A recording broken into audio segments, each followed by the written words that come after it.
Hello friend, welcome to Shubham Classes. हम पढ़ रहे हैं क्लास 10th साइंस, अध्याय 3 धातु एवं अधातु।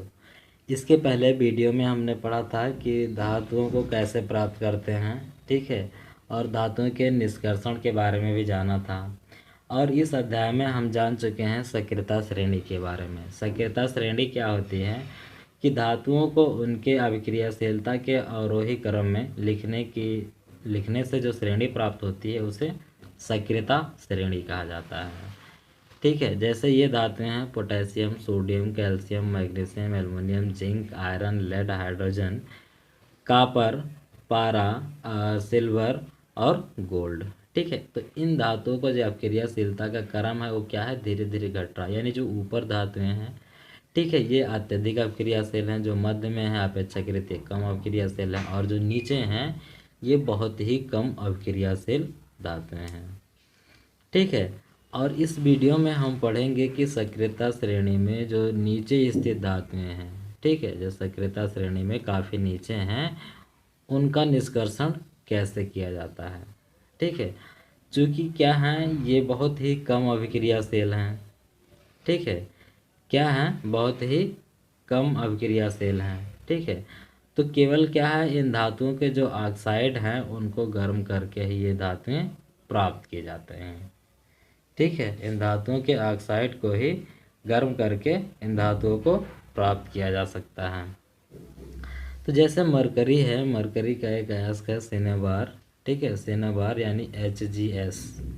ठीक है, इसको क्या किया जाता है, वायु की उपस्थिति में गर्म किया जाता है, जिससे मर्क्यूरिक ऑक्साइड भी मिल जाता है। क्या मिल जाता है, मर्क्यूरिक ऑक्साइड मिल जाता है। और जब मर्क्यूरिक ऑक्साइड को पुनः हम गर्म करते हैं तो हमें मरकरी प्राप्त हो जाता है और ऑक्सीजन गैस मुक्त हो जाती है। ठीक है, जैसे हमारा 2HgS है, ठीक है, मर्क्यूरिक सल्फाइड। ठीक है, इसको क्या किया गया, गर्म किया गया वायु की अधिकता में। किस में, वायु की अधिकता में इसको गर्म किया गया। गर्म करने के बाद क्या मिला, मर्क्यूरिक ऑक्साइड मिला और सल्फर डाइऑक्साइड के भी दो अणु मिले। ठीक है, तो क्या है, मर्क्यूरिक ऑक्साइड को जब पुनः गर्म किया जाता है तो हमें पारा प्राप्त हो जाती है, यानी मरकरी जो है ये प्राप्त हो जाता है और ऑक्सीजन गैस भी निकलती है। ठीक इसी प्रकार जैसे कॉपर सल्फाइड है, इसको जब हम गर्म करते हैं तो कॉपर ऑक्साइड बन जाता है। ठीक है, अब इस ऑक्साइड को क्या करते हैं, पुनः गर्म करते हैं। ठीक है, कॉपर सल्फाइड के साथ, तो हमें क्या मिल जाता है, कॉपर के जो है ये 6 परमाणु मिल जाते हैं। ठीक है, रिएक्शन ही यही, ये 2Cu2S प्लस 3O2, ये गैसियस स्टेट में है। ठीक है, किस स्टेट में है, गैसियस स्टेट में है। अब इससे क्या मिला, Cu2O मिला। ठीक है, plus 2SO2, 2Cu2O plus 2SO2। ठीक है, उसके बाद ये क्या है कि जो हमारा ये 2Cu2O मिला है इसको पुनः गर्म कर देते हैं Cu2S के साथ। ठीक है, और गर्म करने पर क्या मिल जाता है, 6Cu, ये सॉलिड स्टेट में मिलता है यानी ठोस अवस्था में, प्लस सल्फर डाइऑक्साइड गैस। उसके बाद आता है सक्रियता श्रेणी के मध्य में स्थित धातुओं का निष्कर्षण। अभी हमने आपको जो है सक्रियता श्रेणी को दिखाया। ठीक है, जिसमें potassium, sodium, calcium, magnesium, aluminium ये सब थे। ठीक है, और नीचे सबसे जो है वो सिल्वर और गोल्ड थे। ठीक, अब इन धातुओं का जो मध्य में पाया जाता है, जैसे जिंक है, ठीक है, आयरन है, लेड है, हाइड्रोजन है, कॉपर है, इनका निष्कर्षण कैसे करेंगे। ठीक है, तो सक्रियता श्रेणी के मध्य में स्थित धातुएं जैसे आयरन है, जिंक, लेड, कॉपर, इनकी अभिक्रियाशीलता जो है वो मध्यम होती है, और प्रकृति में यह पराया जो है सल्फाइड और कार्बोनेट के रूप में पाए जाते हैं। कौन से रूप में, सल्फाइड या कार्बोनेट के रूप में पाए जाते हैं। अब सल्फाइड या कार्बोनेट की तुलना में क्या है कि धातु को उसके ऑक्साइड से अधिक सरलता से प्राप्त किया जा सकता है। अभी हमने देखा ना, ऑक्साइड को गर्म कर देते हैं तो हमें धातु मिल जाता है। ठीक है, इतना आसान नहीं होगा कि हम सल्फाइड और कार्बोनेट से भी प्राप्त कर सकें। इसलिए क्या किया जाता है कि इन धातुओं के अपचयन से पहले इन धातुओं को जो सल्फाइड और कार्बोनेट अयस्क हैं उनको क्या किया जाता है, ऑक्साइड में चेंज कर लिया जाता है।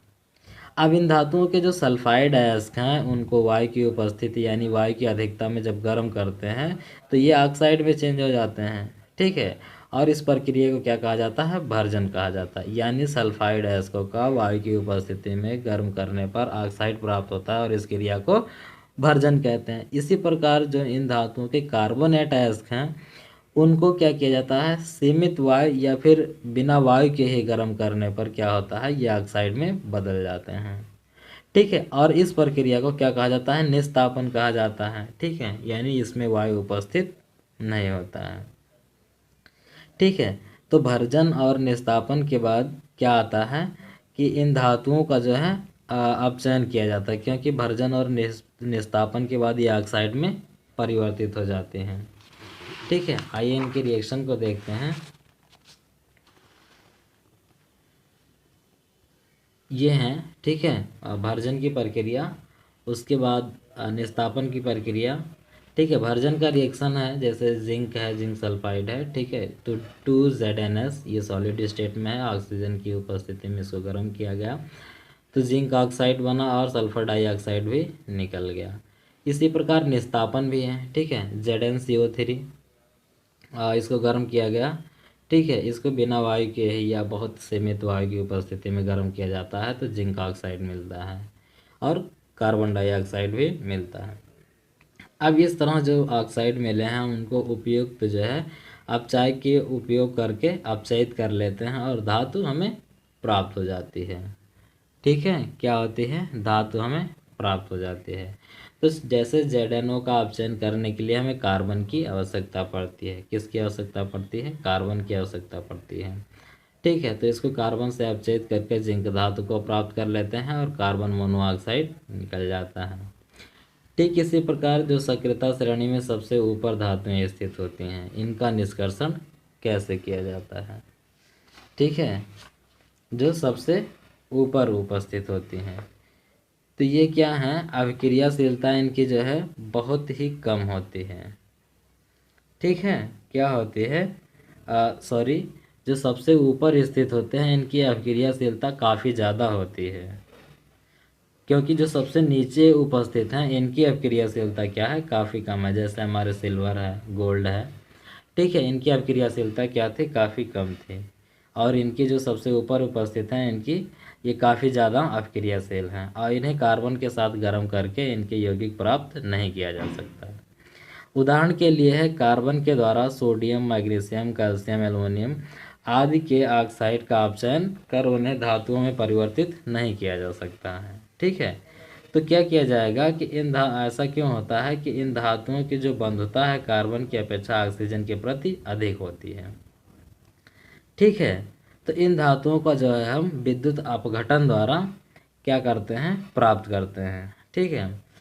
क्या करते हैं, जो ये सबसे ऊपर धातु हैं यानी कि ये हमारा सोडियम है, मैग्नीशियम है, एल्युमिनियम है, ठीक है, इनको विद्युत अपघटन के द्वारा प्राप्त करते हैं, ठीक है। तो इन धातुओं को विद्युत अपघटनीय अपचयन, कौन से, विद्युत अपघटनीय अपचयन द्वारा प्राप्त करते हैं। उदाहरण है सोडियम, मैग्नीशियम, कैल्शियम है, ठीक है।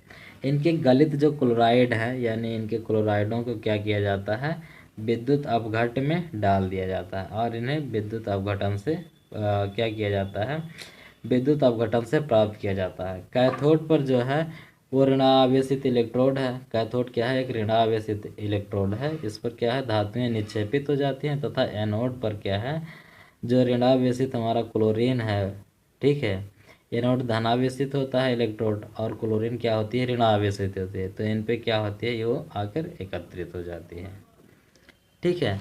ये विद्युत अपघटनी प्रक्रम की व्यवस्था है, ठीक है।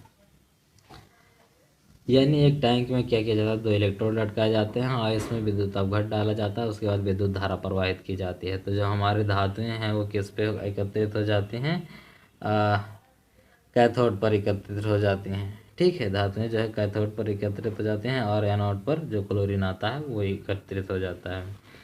उसके बाद आता है धातुओं का परिष्करण, यानी जिस भी इन सारे प्रक्रम से क्या है कि हमें शुद्ध धातुएं प्राप्त नहीं होती हैं, इसमें अपद्रव्य की मात्रा होती है, ठीक है। तो इनमें से अपद्रव्य के जो हटाने की प्रक्रिया है उसे अपघटनी विद्युत अपघटनी परिष्करण भी कहा जाता है। क्या कहा जाता है? विद्युत अपघटनी परिष्करण।